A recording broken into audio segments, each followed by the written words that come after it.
All right. Well, first, thank you for joining me. Oh, good, Angie. Just in the nick of time. Can you hear us okay, Angie? Yes. Awesome. All right. Well, thank you all for joining me today. Um, Today, we're going to talk about using your mobile device to create instructional videos. Um, and let's see, I can skip this thing. I'm Mike Strunk. I'm the multimedia coordinator here at the Center for Innovative Teaching and Learning at NIU. Um, you may or may not have corresponded with me via email, phone, or um, other methods.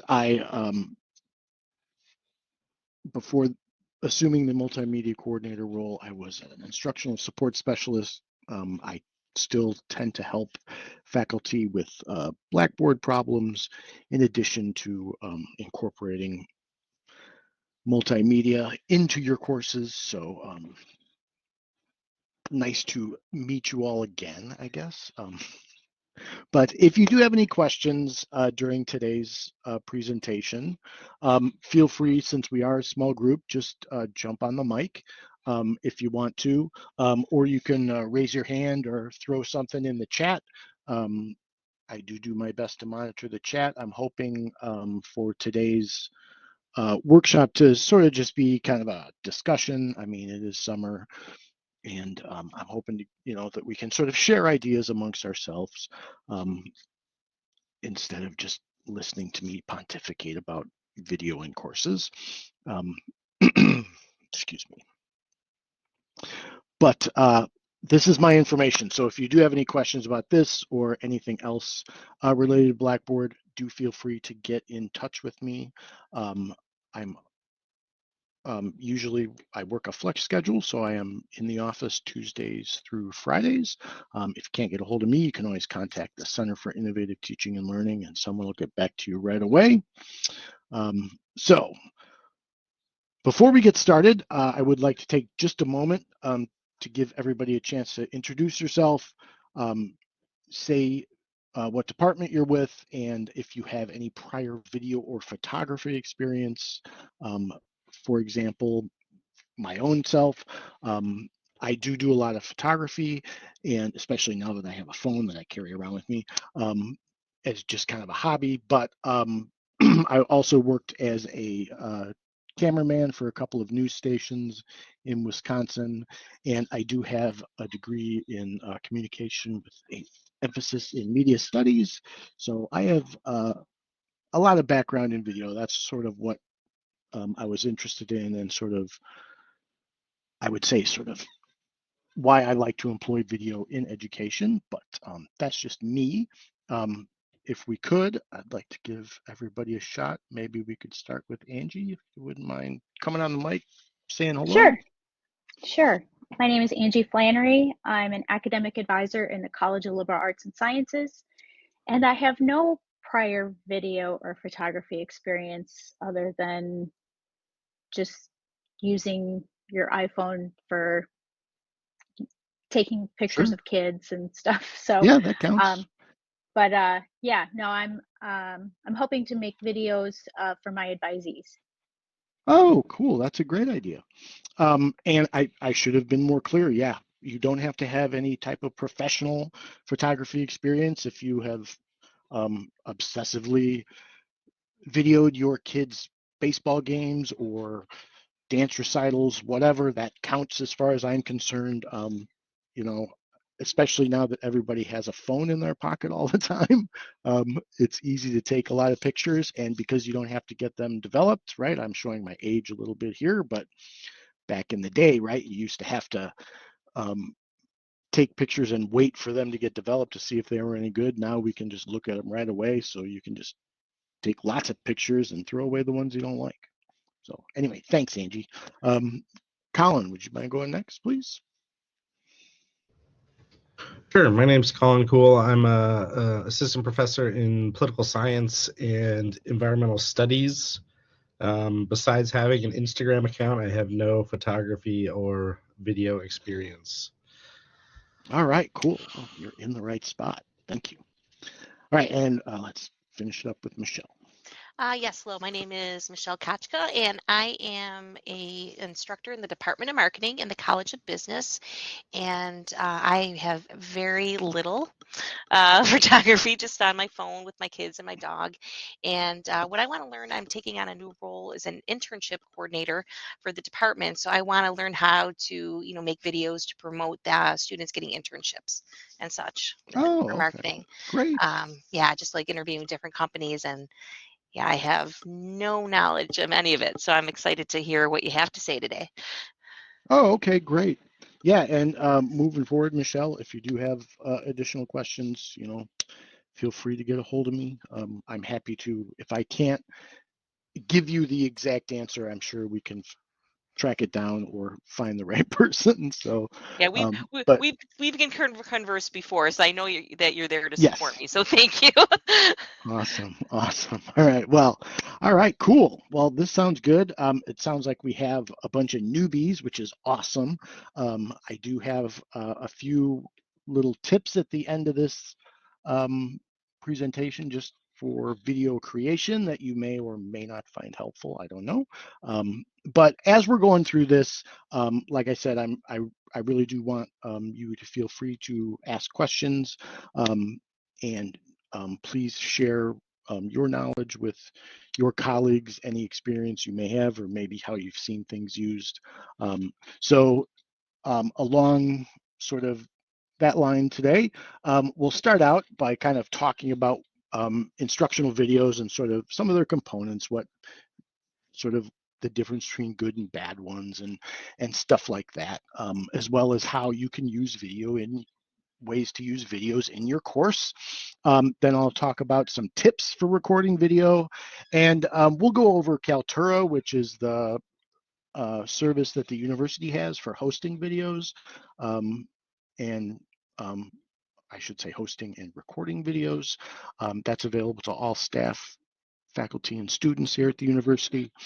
And then at the end, if we have any additional questions, hopefully we'll have time to wrap everything up with a nice, neat little bow. So without further ado, when we're talking about instructional videos, generally, right, everybody has sort of their own idea of what that is. Let's see, hold on a second. My slide doesn't want to seem to change.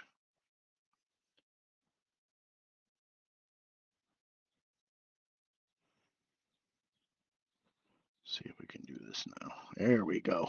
All right. So I'd like you to take a moment and think about what are some of the ways you use video in your any of your courses now. If you haven't, if you don't use video in your courses or in your job in any way, maybe what are some of the ways you've seen uh, video used in courses by other instructors or maybe even by students? I don't know. So just take a second and sort of think about it. If somebody's bold, you can jump on the mic and maybe give us an example. But if it, yes, Michelle, Yeah, looks like you're. so I teach online and in person, Mhm. so I use Kaltura a ton Okay, in my good. courses. So, as a matter of fact, I'm reprepping a class this semester, and I just learned yesterday from Cynthia how to put in a hotspot and link Oh, nice. YouTube videos into the Kaltura presentation. So I do that, and I also can do the express capture if you want to record your screen and Oh, talk cool. to the students. So I am familiar with that. But I haven't, really worked, outside of the classroom with video, and that's kind of like I want to get a little more creative, I got and you. yeah, and promotion and stuff like that, and just being more natural on video too. So I'm looking for Hmm. some tips for that as well. Yeah, that's something that does take some practice. Hmm. So it sounds like you use a lot of YouTube videos I and do. stuff, third-party stuff. That's good.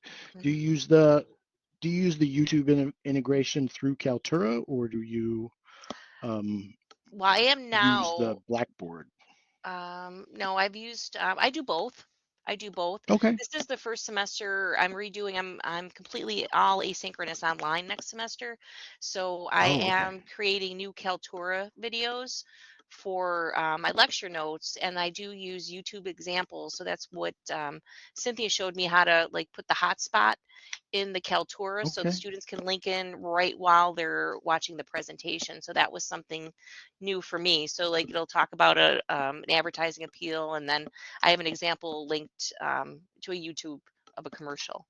So that was kind of Oh, interesting. that's so you're kind of like an interactive type. Yeah. That's Yeah, awesome. so like they're watching the presentation and do that. Yeah, Go Cynthia. I was very And you. excited to learn that yesterday. Yeah, that's very cool. That's very cool. Awesome. Yeah. Yeah, no, that's great to hear. I Yeah. always like hearing that Yeah. people But are yeah, using the tools. no mobile experience, which is yeah, why I'm Well, excited you to know, learn this today. one step at a time. Exactly. Awesome. Thank you. Well, thank you for sharing that. Anybody else like to share? I'll just add that I'm very similar in that I use Kaltura, and it's just like me in my office with my office background and Okay. fairly boring. But I do like I have a hybrid class that I do a once a week, kind of the introduction to the what we're studying, and then I also do a lot of current events.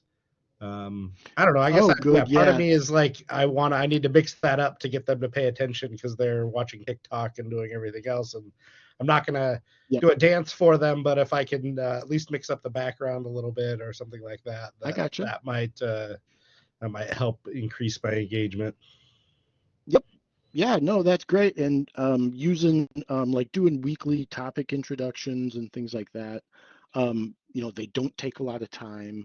And I think that's a great, I mean, it's a great way to keep your students focused. It's also a great way for you to sort of establish presence in your course as an instructor and as an active participant in student learning, right? A lot of times, especially with online courses, it's easy to sort of get lost almost. You almost don't feel connected in some ways. And I think having instructor presence and active instructor presence is a great way to um, connect students to you and your course in general. Awesome. Great. Does anybody else have anything to share? I'll just say that students don't read anymore. So That is giving true. them giving them an option of watching a quick video and to get information out, I'm hoping that'll Mhm. be a better way to make sure that they get the knowledge that they need. Yeah, and honestly, thank you for bringing that up. That's something we'll talk about a little later. One of the strengths, right, of video in general or instructional video specifically is that it has this sort of multimodal aspect to it where you are feeding information in through not the video, not just the visual, but also the audio sort of input for your students, right? So you can actually, by mixing the information in those two different modalities, um, you can actually learn more or take in more information without becoming overwhelmed and getting to that point where you just kind of shut down because there's too much going on. So that's one of the big advantages I think of instructional video in general. Um, and it sounds like a lot of you or all of you have used video in various ways. You have a little more experience maybe than you were giving yourselves credit for. Because a lot of us are familiar with going on YouTube and finding videos that we can use for our or parts of videos that we show in class or can um, you know make available to our students as part of their sort of learning experience, which is great. But one of the things we're going to talk about today is not just sort of finding those videos, right, but also creating them. And but before I get off the topic of finding them, just because I'm thinking about this right now, YouTube is a great resource, but there are also a lot of other resources, and one of those I want to make sure I point out is Founders Memorial Library, because in the same way that they curate like journal articles and things like that. They also have a repository of videos that can be used by instructors. So you, if you're interested in finding videos in a certain subject area, you are going to want to contact the library and contact your subject specialist. You know, they can help you locate some of these resources. There, you know, and there are tons of videos out there, and that honestly I think is probably the biggest problem, right? It's easy to find videos. It's hard to find good ones or ones that are really you know, focused on what you as an instructor want to point out sometimes. So that does take a little bit of work. So, but there, you know, there are a lot of different ways we can employ video in our courses, not just looking for YouTube videos, right? And you know, one of those ways is by creating videos. So you can create things like, well, here I've got a list here. So you can create, right, things like mini lessons, right? We have a couple of tools at CITL in the building. We actually have a light board of it, in case you're not aware of this. We do have a light board that's available for instructors to use. This is sort of like a virtual whiteboard, right? It's a pane of glass that's between you and a camera, and you can write sort of on, you know, in the air or on the screen. And what it does is you write it out, and you know, through the magic of digitization, it reverses everything so that the people on the other side see it, don't see the text backwards. So that's kind of cool. We also have our one button video studio available. This is good if you want to create, you know, a more polished sort of lecture presentation, or maybe a maybe an interview video, something like that. It might be a little appropriate, but you know, everything we're going to be talking about today, you can do at home on your mobile device or using Kaltura. So, but some of the other things you might want to do is, right, like demonstrate a process, right? That's the thing that always comes to mind for me is like software, right? I do a lot of, since I do a lot of Blackboard support here, a lot of times, you know, I will create videos demonstrating the use of the Blackboard learning management system, right? We are currently switching over to Ultra. So there are a lot of processes that have changed. So I will occasionally create short little videos, just little tutorial videos that demonstrate how to do a certain thing, like add extra credit to a question, or you know, create, you know, create your overall grade, or things like that. You can use it to record presentations, right? This is probably the most common use.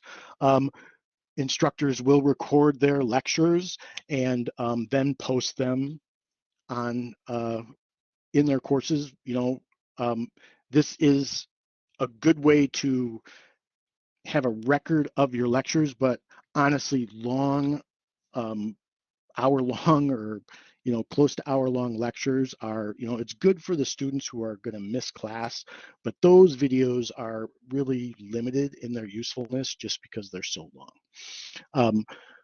You can use it for journaling, right? You can, a lot of times students can use, do a video journal instead of, say, a written journal. Weekly topic introductions were already brought up, right? That's a great way to personalize your course and build community, right? A lot of faculty I've seen will do a short video activity at the very beginning of class where they will introduce themselves with a short intro video, maybe a minute or so, and then they will ask students to do the same, right? Instead of doing it as a text discussion, you'll have a short video where somebody will come on and just talk about themselves for a minute or so. I've seen there are a lot of tools, right, that you don't necessarily have to use Kaltura or the other video tools available here. You can use things like Flipgrid, or you know, some discussion tools will have a video component built in. And also the other way we can use video, right, is for assessment, right? You don't necessarily have to be the one creating the video, right? You can have your students create videos and you can use that as a form of assessment. if you are teaching a course where writing is maybe not the sort of most important component, right? Writing is an important skill for our students to develop, but if it's not strictly necessary for the objective of your course, you may consider allowing students to create videos in lieu of, say, a final paper or something like that. So really, it's only limited by your imagination. You can do a lot.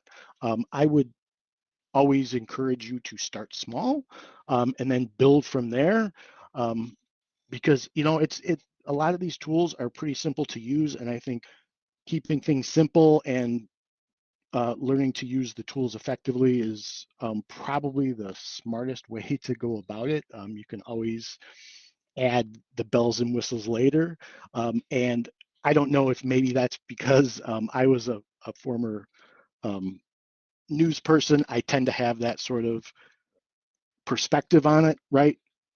In the news, you want to make sure you get what you need to tell the story, right? And to me, that's sort of how I approach some of these educational videos. I want to get what I need to get to tell the story. Once I have that, then maybe I'll go off and try some different things. But, and I don't want to be the type of person to impede your artistic vision, but I would encourage you to keep it simple at first. And then you can, sort of branch out and experiment as you learn more.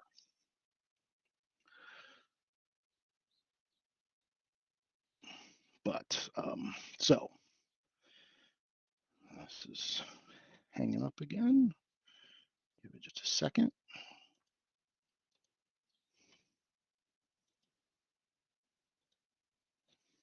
Huh. There we go. Sorry about that. Okay, so think about, when you think of an instructional video, what are some of the features you think about or you would look for?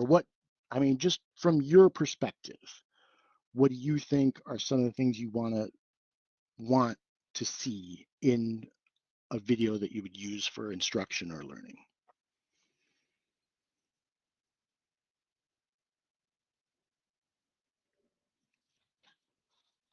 Any volunteers? I would say I'm looking to make it short. Good, yeah. That way, it's something that they will likely watch the whole thing. Yeah, that's an excellent point. Short is good, right? We've done studies, they show that 2-3 minutes in, people start tuning out. It doesn't really matter what the video is. I think you can sort of, these are educational videos, so I think you can assume that somebody's going to be a little bit more focused when they watch it and willing to stick with it a little longer. But I think if you get much more than 5 minutes, you really need to think about cutting it up into a couple of different pieces. There are a couple of different reasons for that. One you pointed out, which is, that just, longer videos people just don't watch, right? But it also, you want to make sure that whatever you're doing is focused on your topic at hand, right? You don't want to spend a lot of time with information that is not important to what you're really the information you're really trying to convey. So it's really, I think, better to shorten things up, break it down. Smaller chunks are much easier to digest. And in the future, when students are looking back and trying to remember, something, they can get to that shorter video a lot easier than they can to try to find that same small piece of information in a much longer video, right? By trying to scroll through it. So excellent. Anybody else? Some other features you'll look for?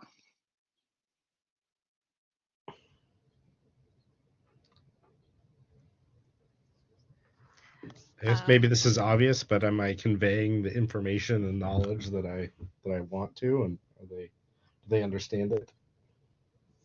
Yeah, that's very good. I think sometimes that's easy to overlook because it seems so obvious, but yes, is this actually conveying what the information that you are trying to convey. That is an excellent thing to look for. Very good. Yes. Somebody else. Yeah, I agree with that. That was going to be one of my points as well. Is and does it answer all the questions? I found that just from, if you have something written to the point, like maybe students aren't reading anymore, just having a video on instructions too kind of has helped them um, go through assignments and things like that. I figure the less email, someone told me when I first started teaching, the less emails you get on an assignment, that means you're doing okay. So using those videos, I think to complement something that you had written has been successful for me. Yeah, that's great. I hadn't even really thought about, some of those other sort of, I guess you'd call them secondary uses for video, right? Not just for conveying like information about your topic, but also for conveying information on how to interact with the course, right? How to complete assignments successfully and things like that. So I think that's awesome. These are all great uses of video, and these are definitely features you want to include in your educational videos, right? You want to make sure that they are focused on your topic, that they aren't too long, okay? Right? Some of the ways you can focus on areas or to remove unneeded visuals, right? If you're creating this video yourself and and there's something in the background that you think you don't need, get rid of it. Okay.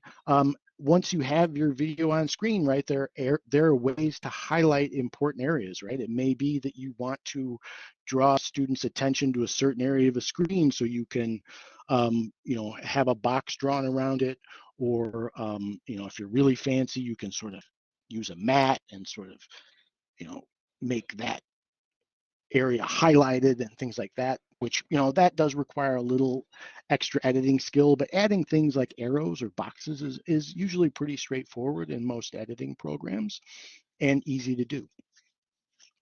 We did talk about the short duration already. You can, in Kaltura, you can use the time stamp to sort of cut down the time of the video, right? So if you've got, say, a 5-minute YouTube video, but there's really only 1 minute in the middle that you want to that you think is important for students to see, you can actually use the timestamp to have the video come in and out. So you can cut off the things that you don't need to use. So that's sort of a way to chunk videos. When you're sort of creating videos or thinking about creating videos, you know, think about how long they're going to be, and think about your topic. Can you divide it into smaller chunks for people? Because as I mentioned earlier, the smaller chunks are, not only are they just easier for people to digest, but later on it's easier for them to come back and find the information they need, because they don't have to search through longer videos to find the particular spot they want. They can just go right to it. And as I mentioned, the multimodal aspect of instructional videos is very important, and it's something that can get overlooked because it's a mix of audio and visual information. You can actually absorb more than you would by using either just the audio or the visual channel to get it in there. So remember, you don't have to, it's like a PowerPoint, right? You don't necessarily read everything on screen, right? You want your audio to complement the visuals. So if you are showing something, right, describe that process. Describe for students what they are seeing. As just an example. Excuse me, I need to take a quick drink here. I'm going to pause. Are there any questions at the moment?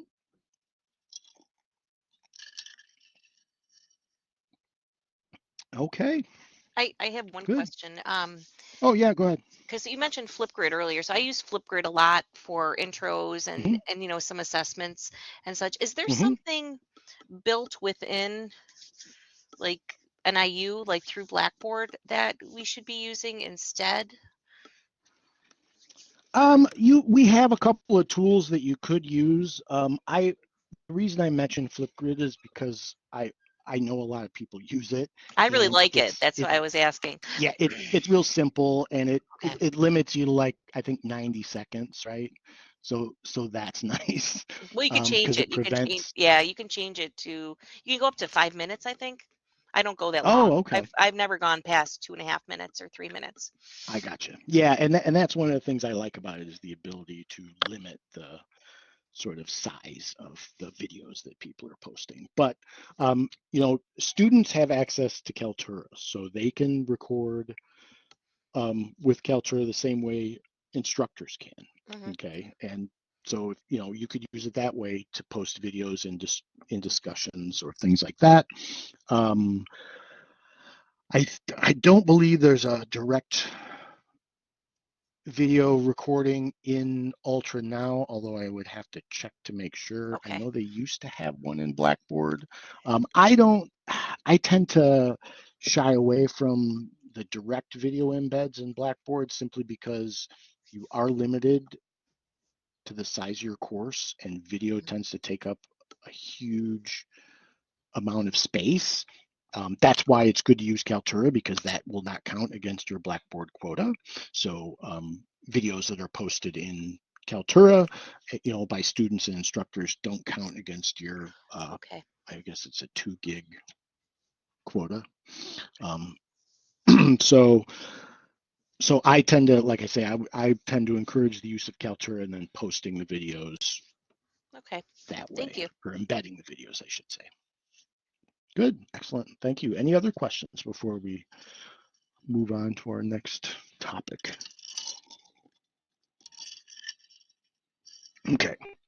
Well, you guys know sort of what you're looking for, right? And sometimes that's why I think, or at least from my perspective, that's why I would like to sometimes create my own videos as opposed to finding them, because it allowed me a little more control over the information that was being conveyed. And if it was possible, at least for me to gather that information that I wanted, then I would like to do that, because that would allow me, like I said, to make sure I was getting exactly what I wanted. But that may have something to do with my need to control everything. I don't know. Um, so but when you are creating your videos, right, it's not just about making sure that you have, or you're gathering the correct information or getting the images you want, right? You also need to take a few minutes to think about the quality of your video, okay? Because poor quality video, while it can still be effective, it's not as effective, okay? And one of the things that me, as a former news person and just general video file, that I think is very important is to stabilize your device. The reason for that is because wobbly cameras are distracting, and that's just a distraction that you don't need. Um, right? You want people focused on the information you're attempting to convey.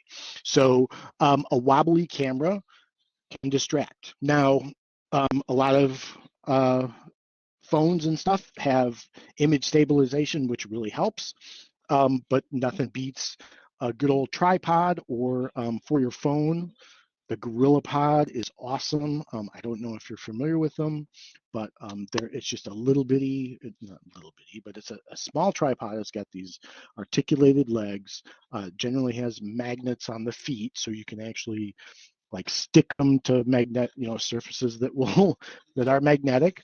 You can also, since the legs are articulated, you can wrap them around things, so you can attach them to tree limbs, or posts, chairs, things like that. So they're real nice to use, for especially when you're using a phone to record things, because you can honestly put them anywhere.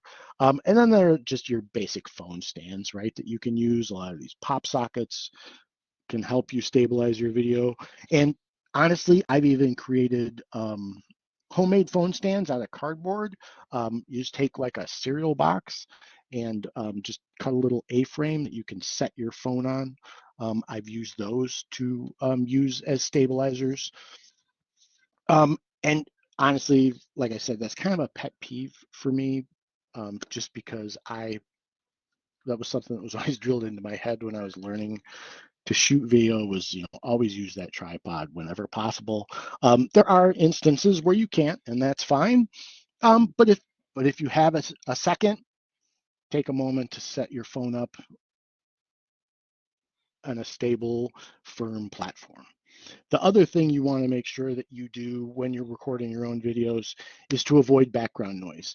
Now, a lot of times it's not always super apparent, right? But wind is something that can really mess up your sound. If it's a windy day and the wind is going over the microphone, you'll hear a lot of that wind noise, and it will make your audio sound terrible. Also, things like traffic, construction, just stuff like that tends to wash out your sound. So especially on if you're using a phone, right, the microphones they just pick up everything. So it's really difficult if there's a lot of extra noise in the area.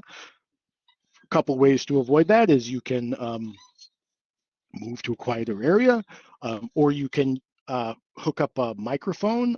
I've purchased some really you can buy them pretty cheap. They just plug into your phone. They're small lavalier microphones, which are just little clip-on microphones. And just using one of those can really do a lot to eliminate a lot of the background noise. And they also will come with a little wind filter, so that will help with that too. But in general, try to stay out of the wind. Try to stay away from noisy areas. And finally, we got to talk a little bit about light.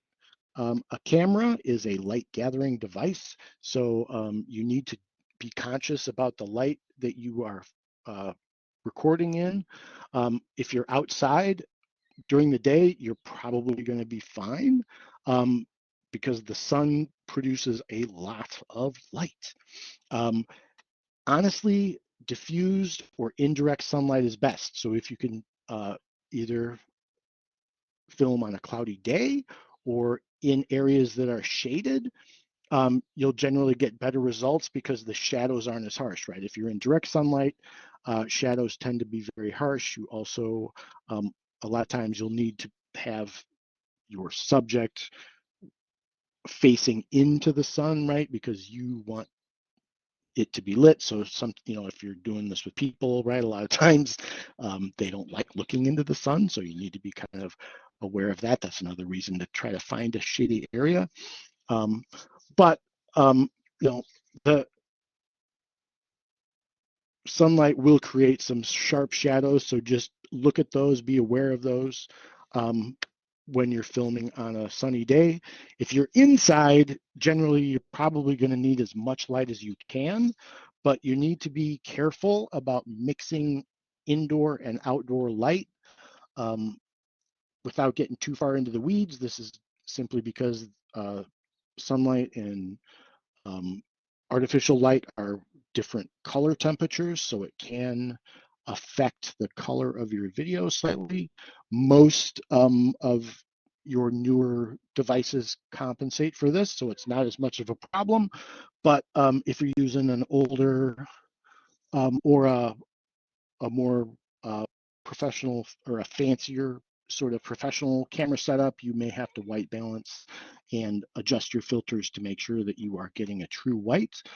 But that's something, if you're using your mobile device, you really don't have to worry about for now. Just remember, keep it stabilized, try to avoid noisy areas, and make sure you have enough light. If you are using artificial light too, do make sure that your light sources are in front of your subject, because if you have it behind your subject, it is going to create shadows and make it harder to see. So, okay, and this, we're going to talk a little bit about framing. If you're new to photography, the first thing you need to decide, right, with your cell phone is wide or tall. Now, I am old school on this and I prefer the wider shot, but I know things have changed. People use the vertical cell phone shots all the time. That's increasingly common. It's really up to you. I prefer the wider version, but like I said, it's a matter of preference. There are no rules on this, right? It's all about what you feel comfortable doing. Sometimes, right, you may need a taller shot to get the subject to completely cover your subject, right? Other times the wide angle is better, right? But in each, when you frame your shots, there's a very, very simple sort of composition rule that you can use that will make your shots a little bit better. And that is the rule. What is the rule of thirds, you ask? Well, I'm glad. That's a great question. Basically, the rule of thirds is dividing your frame up into thirds as you would in a sort of like a tic-tac-toe grid, right? We show this example here. And what you want to do is you want to put important visual elements on these lines, okay? In this example, you can see that the dog is sort of on this, here, let me get my pointer. The dog here is on this third line with the stop, and his eyes are actually up on the top line. And you can see he takes, he's sort of here and he's sort of this area of focus, and then off in the background, you see he's looking off in the mountain, kind of like Rin Tin Tin here. But this is just a simple rule of composition, okay? It's not, and I shouldn't even call it a rule. It's just a guideline, right?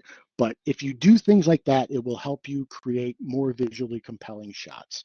When you are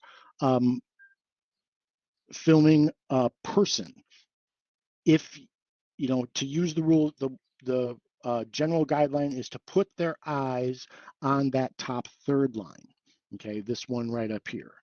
The reason, and do that no matter how close you get, right? Even if you are all the way pushed in, kind of, you can cut off part of the top of their head, put those eyes about there. It doesn't look right otherwise. But that generally will help you create just more well-composed shots, I guess. And they have what they call these PowerPoints, right? You want to put, and where these lines intersect, they call PowerPoints. And so you want to put, if you can, elements of visual interest at those points, right? In this case, it's the dog's head. Okay, that's just a quick and dirty way to compose your shots, right? Like I said, these are not, these are guidelines. They're not hard and fast rules. And I am not here to impede your artistic vision as all. So if you think it looks good, use it. But when you're creating things, just think about that, right? These are the areas that are considered sort of the PowerPoints. So try to put your important elements there. All right. We're getting near the end. I want to make sure I get all this in. We brought up Kaltura a little bit. For those who aren't super familiar with it, it is our video creation and hosting platform here at NIU. It is available to all of our staff, faculty, and students. So you can create and upload videos to Kaltura. There's a very, very limited editing capability with Kaltura, meaning you can take things out and you can cut off the beginning and the end of your videos that you create, but you cannot put separate clips together, at least not yet. So keep that in mind. Like I said, the editing is very limited in Kaltura, so you kind of have to think about a video. If you're going to create a video with Kaltura, you sort of need to think about it in a linear fashion, because you're not going to be able to create separate clips and then put them together later. You're going to have to create one video and just take out the stuff you don't need, and it will it's kind of weird on the editing tool, but because you'll see a big blank spot. But what it does is anytime you remove a section of a video, it just automatically jumps to the next part, so it just plays seamlessly. But some of the strong points in Kaltura is it makes it very easy to share videos with other people, with your classes. It does not count against your course quota limit, which we talked earlier, so that's great. If you want more information, you can go to our Kaltura support page, or you can contact me, feel free. There's a lot of information here, so if you do have questions, let me know. But moving on, we also have KMS Go, and what's great about KMS Go is that it is, where did that go? Did I have it? Oh, here we go, sorry. What's great about KMS Go is this is our app for mobile platforms. You can download this to your app. It does require you to log on initially with your NIU credentials, but once you have logged on initially, then when you open your KMS Go app, it will automatically be good to go.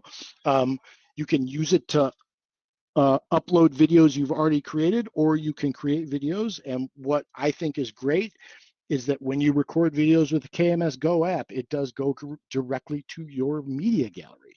So unlike recording a video with your phone, if you just use your phone's camera to record a video, that will work, but it will have the added step of actually having to upload it to Kaltura. So you can do that either by uploading the video to your computer and uploading it to Kaltura,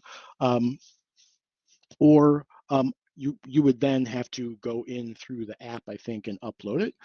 But if you use the KMS Go app to record, it'll just show up in your media gallery. But do be aware that if you don't have an unlimited data plan, you may have some data charges. Okay, and what's nice about Kaltura is it can be used for a lot of things, right? You can use it. Students can use it, faculty can use it, staff can use it to record videos. You can use it in many different ways. So we're kind of coming up on the end here. So I want to make sure we have enough time for questions. So are there any questions? I know I kind of, at the end, I kind of accelerated and was going kind of fast. So if you have questions, let me know. Thanks. I have a question. I guess Sure. it's a broad one. I guess when I think about using my phone to record some videos, I'm kind of envisioning myself outside or like somewhere around campus, being a human, which gets the engagement. But I will be missing my crutch, which is my slides that help me, that have all those other benefits that we know of. And I guess I'm just kind of wondering, like, how to think about how to like, is it worth it, I guess, in some ways, is what I'm wondering, to get away from my slides to get that sort of engagement, or what other things you would be thinking about in terms of deciding how to do that. Or are there ways to, like, maybe I make a slide deck, but just send them the PDF later and they can use that if they find it useful. I don't really know. Yeah, and I think it depends on exactly how you're doing it. If you're creating a lecture type of video, we do have some alternatives that you can use. I mentioned the One Button Video Studio. That's a way for you to use your slides and still be on camera. So that may be something you want to consider. I think one of the nice things about using your mobile device is that it does allow you to sort of bring in that real world connection, right? So you can use a mobile video to put yourself in a place. What I'm thinking of right now is like, if you were teaching botany, right, and you were talking about plant identification, you could do a short video with yourself out in the forest, right? And you could, be by an elm tree or whatever, and you could start there, and then you could then use the video to maybe, focus, this is the bark, and here's some of the characteristics you're looking for, and blah blah blah, things like that. So I think it really it really is sort of something you need to approach on a case-by-case basis. And I'm more than willing to help you through that process as well, if you'd like to um, sort of sit down and sort of talk about some of the various possibilities and exactly what you want to do. I'm more than happy to set up a time to meet with you, and we can talk more specifically about some ideas if you'd like. I don't know, is that helpful? Yeah, that's helpful. That's a helpful way to think about it. What was the name of the